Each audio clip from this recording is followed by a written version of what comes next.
Let's just like that, okay? It penetrates well.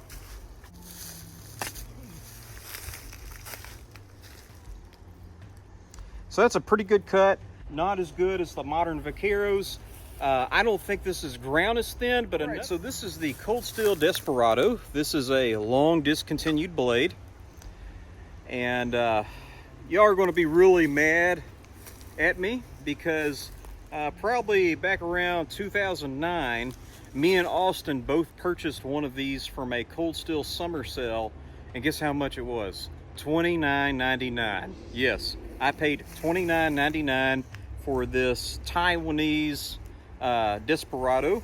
As you can see, it is a fixed blade and it is modeled after the Vaquero. It's a 5-inch blade, and depending on how your laws measure that, but it's a 5-inch cutting edge. And as you can see, the Craton grip is very, very innovative. This is what Lynn Thompson called the egg grip, and I like it. I don't know why this really didn't catch on. I wish they would have made this longer.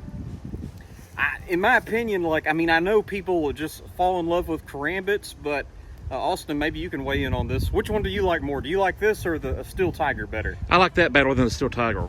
But you know, karambits, man, it's kind of like just the internet loves karambits, and you know, karambits are cool, but there's just not another knife like this. And so I got this carry method from Fred Perrin.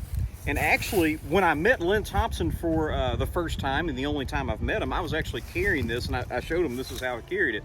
So I put it in the waistband, through the belt, and I loop it around like that. And this is just a static cord, so you can tuck it in to the waistband and just have that egg shape sticking out just a little bit, and you can draw it quite rapidly, okay? And it's also just really cool because when you draw it, no matter where you grip it, you can orient it. You can stab it like that, stab it like this. This is Sub-Zero Quench 420. And so, you know, a lot of people are, you know, kind of worried about Cold Steel using 4034. Well, guess what? They've been using 420 for a long time. And I've never seen any complaints about Cold Steel's 420.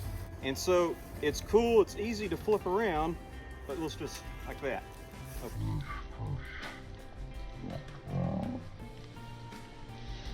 Okay, so it penetrates well, and let's go ahead and give it the big vertical.